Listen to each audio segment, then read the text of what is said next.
Vega, you got to play Valkyria. Play is one word to use. Also, I know I got it wrong on purpose. It is Play- actually Chronicles, right? Or No, what it's is Revolution. this? Valkyria Revolution. Chronicles is the one I should have been playing because that's the HD remake of the original one. And that would have been a lot more fun. But instead, you got a Warriors game. Instead, I got a Warriors game disguised as a Valkyria game, and it sucks.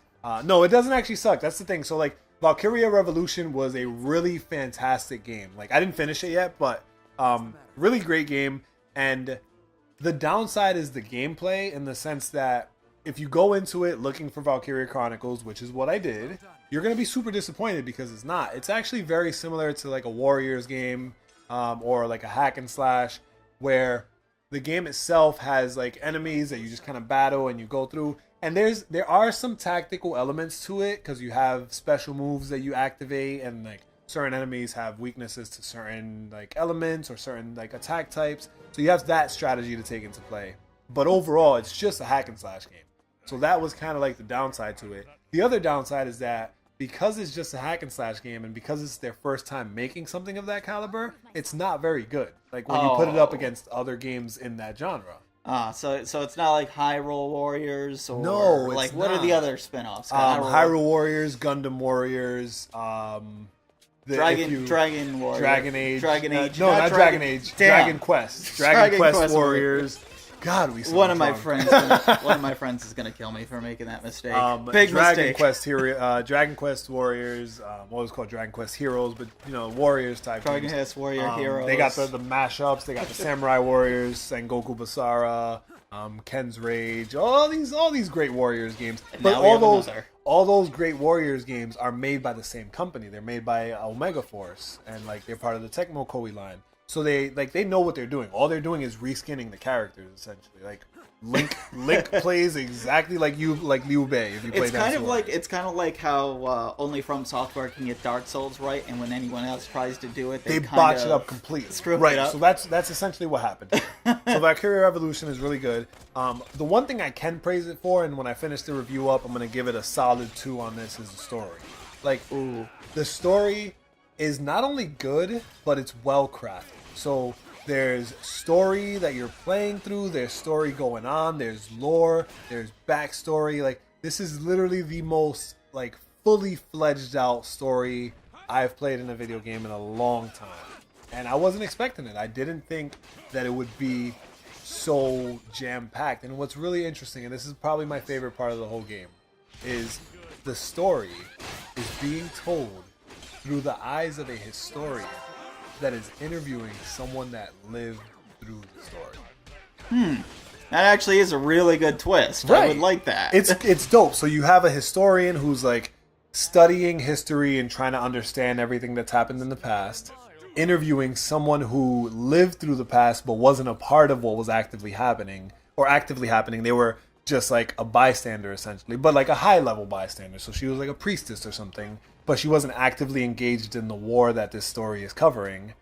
And she's telling you everything that happened and then filling in like missing parts of what the history books tell because he's interviewing someone from the losing side of the war.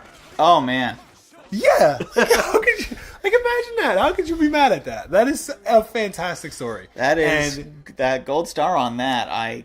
I'll take your word for it. I'm not great. playing it, but I'll take your word for it. Like if you could, if they took the time, or if somebody took the time to create a cinematic version of the story. You know how sometimes people take storylines from games and they just cut out the gameplay and put the story online for you? Like if someone did that with Valkyria Revolution, it would be fantastic. Like if you're into like, if you like World War II, like his story, and you like war, like strategy, and you like fantasy, this kind of mashes all those together.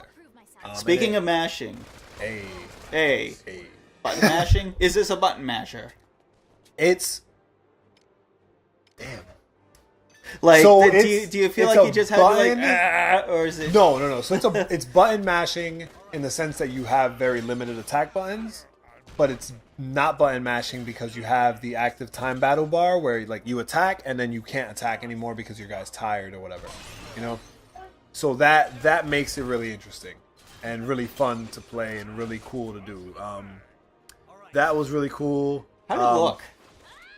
Graphically, did they do the thing where they have the people just stand with stills of them and then, the dialogue plays out, but it's just like... No. So they didn't do characters, that? No, the characters actually move. They're actually really well animated. The cities are really alive. The whole environment is really alive.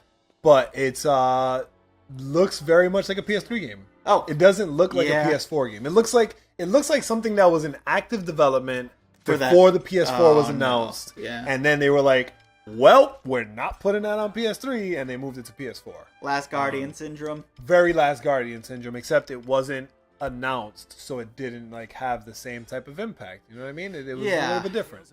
Overall, like I said, I think when I finish the review, it'll probably earn itself like a solid 6. Who would you recommend it to? Who would like it? Who would like it? Like Warriors fans? Maybe they'll have more to get out of Warriors fans will not like it. Big fans of Valkyria, maybe? If you are a huge fan of Valkyria's lore and story, this is really cool to experience because it kind of tells a story after Valkyria Chronicles, but still connected to Valkyria Chronicles enough that it makes sense if you played it before, but if you never played before, it still makes sense. Right? So you're not cut off if you never played the first one, but or the first two. But if you did play the first two, there's a lot of cool bonus stuff that you're just like, oh, that's cute and clever. I would say I would recommend it to people who liked Final Fantasy 12. 12? Yes. The one that just got a new release, right? That did just get a remake, yeah. So if you liked Final Fantasy 12 and you're willing to deal with less than stellar graphics, I think you would really enjoy this. And I would say you'd really enjoy it because the gameplay is similar in the sense that you have a very similar attack system. So if you like the gameplay and the battle system of 12, you'll love it. And if you like any Final Fantasy game, I assume you like good storylines and interesting character development. So you'll enjoy that. The whole plot centers around 5 characters that essentially incite this revolutionary war with a completely selfish and obnoxious reason behind it. But is it worth telling? Is it early gameplay stuff? It is pretty early, and you get through probably the first 3 battles before you find out what the you find out. All right, so I'm go ahead, I guess spoiler alert in a sense. Yeah, spoiler alert. Skip ahead a few seconds or a few minutes, and we'll be done. If you so after the 3rd battle, by the time you play the 3rd battle, you find out a lot of information. So you find out that your main character is actually part of this 5 group ragtag team that kind of grew up in this orphanage of sorts. And they lost a friend to one of the army leaders, army generals from the opposing army of the Revolutionary War, right? But the war was started after that happened because they wanted to exact revenge on the general. And this is all stuff you learn very early on, so it's not so much a spoiler. It's very quick. You learn it. It's also non-specific enough, I think, to not really ruin it for anyone. It's okay, these things are gonna happen. These things happen. There's no proper nouns here yet. Yeah, these things happen, and then each of the members of the 5 people who started the revolution play an active role. It's not 5 soldiers went up and just started a war. No, so you have a soldier, you have someone who works in journalism, and he writes the what's the word for it? The propaganda to support what they're doing, so it looks like the country is doing it and not them. You have a a priest or chapel leader for the religious, and he leads the religious people to believe that what's happening is great. You have this girl who kind of no, I can't say that one. That one's kind of a spoiler. Right. Now, if you come to this point, you don't have to worry about spoiler. And that was at exactly 10 minutes, so that was pretty cool. I had fun with it, but I'm a nerd. So I had fun with all the character development, the story behind it, playing the game. So I'm going to say playing the game is not very fun. It, gameplay-wise, it's very similar to a...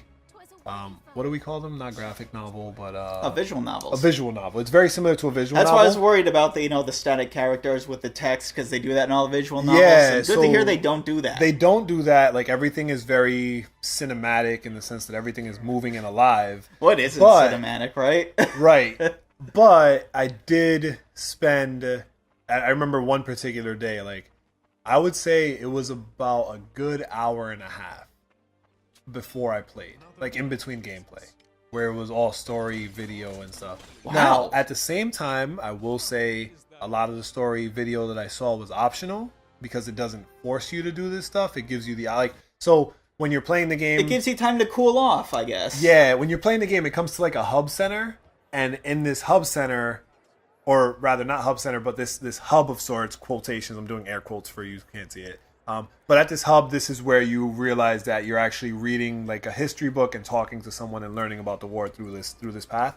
And in this moment, you have your historian character and the person he's interviewing, and the historian is holding a book. So every time you finish a mission of sorts, you can go back into the book, and certain other pieces of it have been unlocked, so you can see different stories.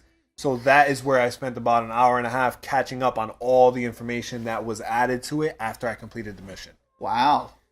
But still, I feel like an hour and a half is a really long time. It is. So do it for the story. Stick around if you can. If you like the gameplay. If you get connected, this is my final piece, I guess. If you connect with the story within the first 2 battles, stick through it. It's really good. If you don't find yourself enjoying the time you're spending when you're like, if you don't find yourself enjoying the story, the rest of the game gets boring because you spend a lot of time experiencing the story versus experiencing gameplay. Okay. Sounds pretty good, actually. Shooter. That's a lot of them, man. Vega, thanks for dropping in. If you want to see more of these videos, you can like and subscribe, find out more about your favorite games, and tell us, I don't know, is this a good Warriors game? Answer in the comments. Hey, and leave a comment. Like, I love talking to people, so come on, don't leave me alone. You like it more than I do. I want to talk to you guys. Talk to me. You're like, there you go. All right, brother chat.